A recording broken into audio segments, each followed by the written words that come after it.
So I thought I might take a little time to help you guys out that are interested in feeding your dog a raw diet. So here's what I have. I get 10 pounds of sirloin. You can cut up in cubes. Nice chunky cubes like that. I get chicken. These are chicken backs. And so the backs, only on the backs do I leave the skin. The backs have bone and cartilage. And they've got a lot of white meat on them. It's the protein. You should really be thinking about 4 different types of protein. I've got chicken, I got sirloin. I usually get us some pork, but the thing about pork is, I'll tell you about that in a second. Some pork and some turkey. These are turkey wings. Where are the turkey wings? So these are the turkey wings. I usually cut them up at the joint. That piece, the tips, and the drumsticks. So,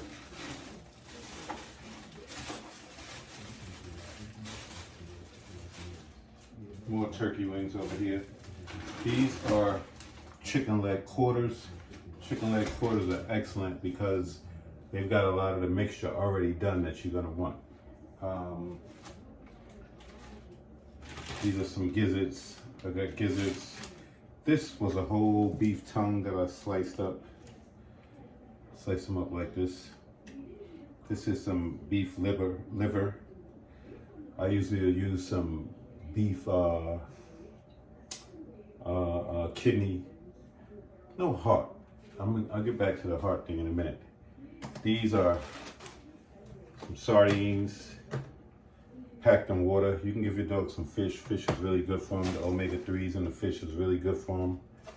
I buy shitloads of, this store calls them, believe it or not, chicken paws.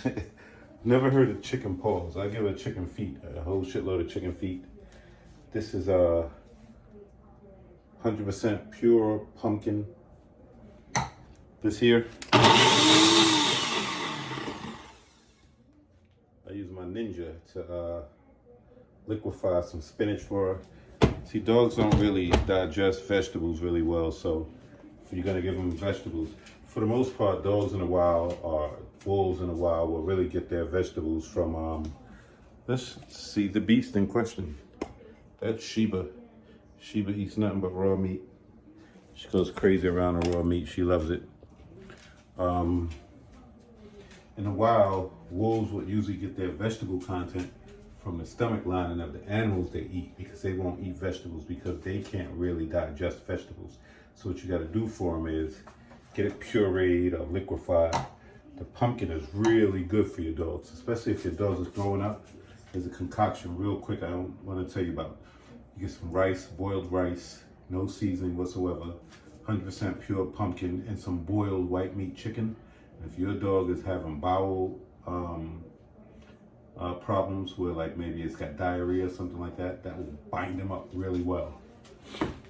You also want to get some probiotics for them. They don't need a lot of that, but that's good for them. Helps them digest the food. Another thing you're going to really need is some, I don't mean to advertise any products, but some really good freezer bags. I get the quart size freezer bags. And just to be economical, what I do is, after I've already made her a bunch of meals, we clean out the bags after we give her the meals so that we can reuse them. A lot of times the bone content is going to poke a hole in the bag. A bag with a hole in it, we can't really reuse, so we just discard the ones that have holes in them.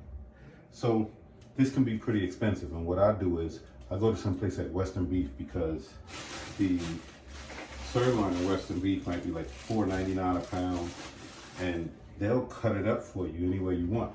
Or sometimes I go to the butcher somewhere, the meat, like one of those meat markets. They'll chop it up for you any way you want it, any size you want it. My dog is a gulper, so I chop it up small. You really don't want them just swallowing down big pieces of meat, because it takes a lot longer for them to digest that. And sometimes she'll just regurgitate it if she eats too fast or something like that, because she's a greedy beast. So the chicken backs, I want her to chew. They're too big for her to swallow, so she will chew them. So I don't really cut those up too much. And leg quarters, the only thing I do is I cut them at the knuckle, because you want to get quarters instead of just chicken legs, because the quarter actually has the cartilage from the back in it. And you look inside there, you'll see that it has some sort of like, I don't know what to describe that is, but I don't know, it's like sort of organs in it or something like that. So they come with added extra benefit.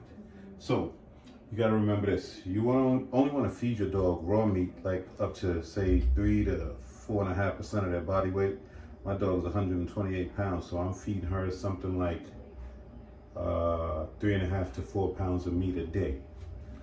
Now, the way you want to put it together is you want to give her 80% lean muscle meat, 10% organ meat, and 10% bone. Now, that's what the chicken paws are for. The chicken paws are for bone. The turkey wings, when I give her these turkey wings, all I really need to do is sometimes, now these are backs. When I give her the turkey wings, these come with really long bones in them.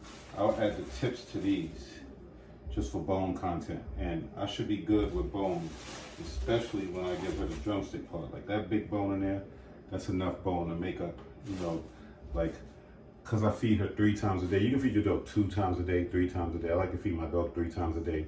I give her like 1.5 pounds of food. So she's getting like 4.5 pounds of food a day. At the end of the day, you're gonna need a pretty good scale to weigh it out.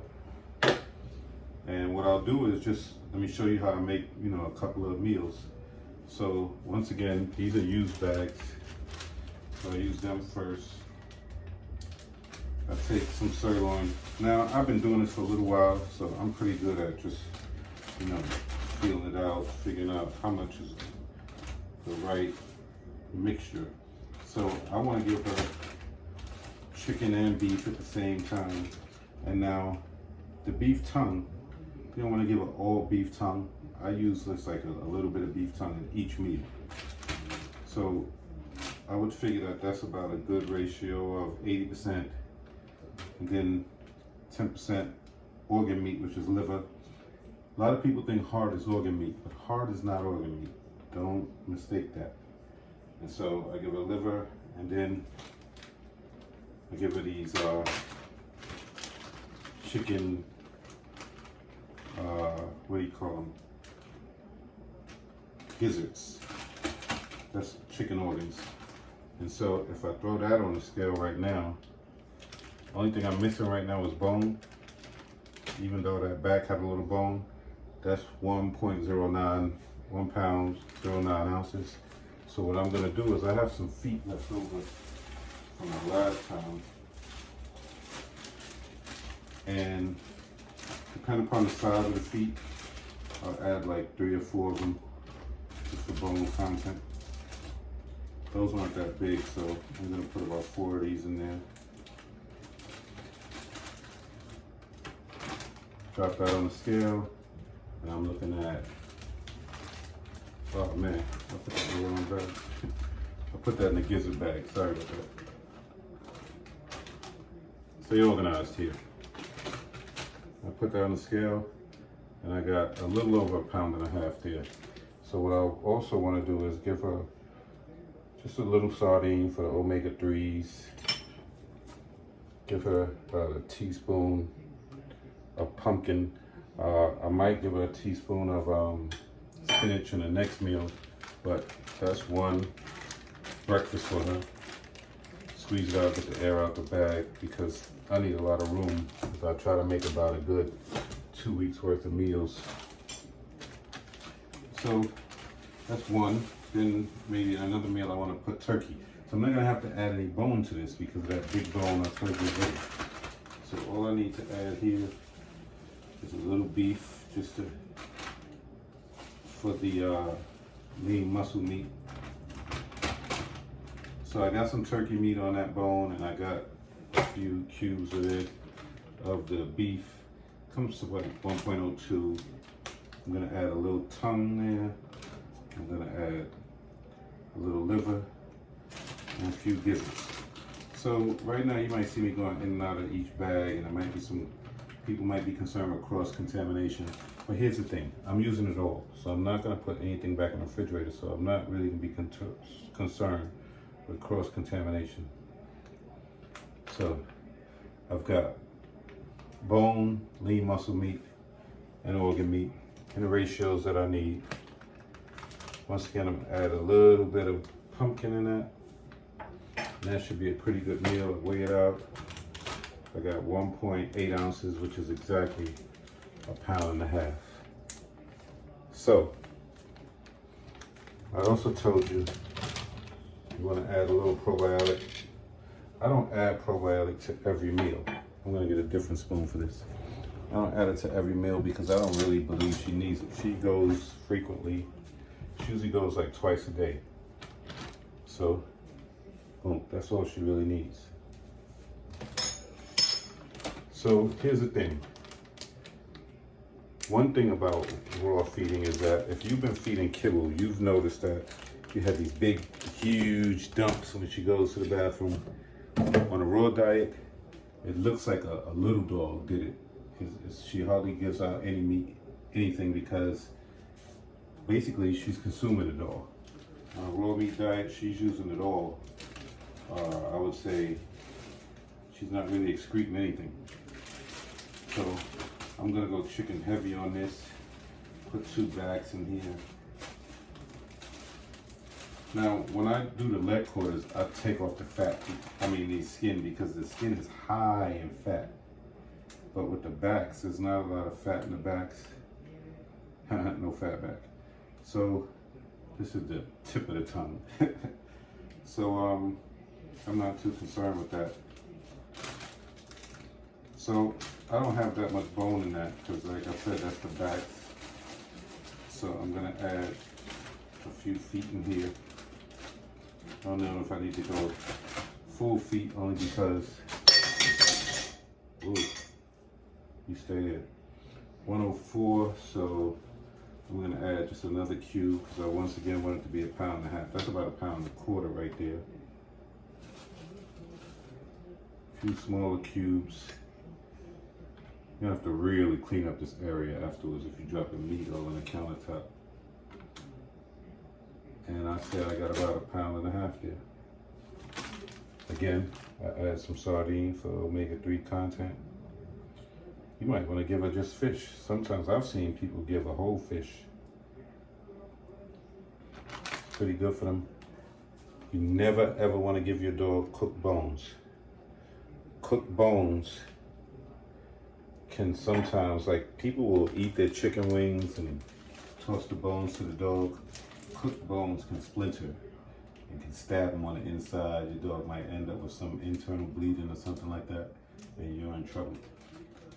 Or when it's time to excrete. When it's time for them to shit it out, that could be all sorts of problems for them. You can stab them on the way out and puncture them, and your dog's in trouble. So maybe once a day I might add in some of those probiotics. So some rules of thumb you might want to keep in mind. Before you give your dog, once again, that's a whole day's meal right there. Breakfast, lunch, and dinner. Before you give your dog any raw meat, you want to freeze it first. Freezing it will kill all the parasites that might be in the meat. Beef, turkey, chicken, freeze them for at least 24 to 48 hours before you actually give it to your dog. I freeze them for at least 3 days. The thing you want to freeze the longest is if you're feeding your dog pork. If you feed your dog pork, you need to freeze the pork for at least 3 weeks before you actually feed it to your dog, because pork is higher in what they call trichinosis, and that can poison your dog. And so you want to be a little extra careful with it. Freezing for 3 weeks is what I've been told is the equivalent of cooking it really well. So once again, I don't know if I thought of everything to tell you guys, but I can't think of anything else to tell you. So leave some comments for me. Maybe I left some things out. Maybe I'll add to this.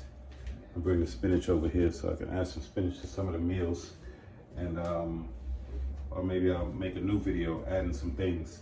So as far as I'm concerned, like, I got many of my sources of information from different places, and that's what you guys should do. Never take one source as the complete know-it-all. Like, you know, you want to make sure you mix up your sources and find out from different places and different people, you know, what they do and what's healthy for your dog and what's not. Don't just take one person's advice or one person's opinion and think that that's the end all right there. Because what a lot of people do, like, see, I'm not good at this. I'm not used to this. This is not what I do for a living. I don't make these videos, information videos or anything like that. I'm not a blogger. And so I might leave things out just because I'm not actually used to doing it on a regular basis. And so even people who are, I notice, because I watch a lot of videos, and I notice that they leave a lot of things out, you know. And it's just because, you know, in trying to pass the information on, you know, we forget to add things, and, you know, we're thinking about everything at the time that we're doing it. So unless there are those guys who prepare, you know, before they make the video, I'm not one of those guys. I don't prepare before I make the video.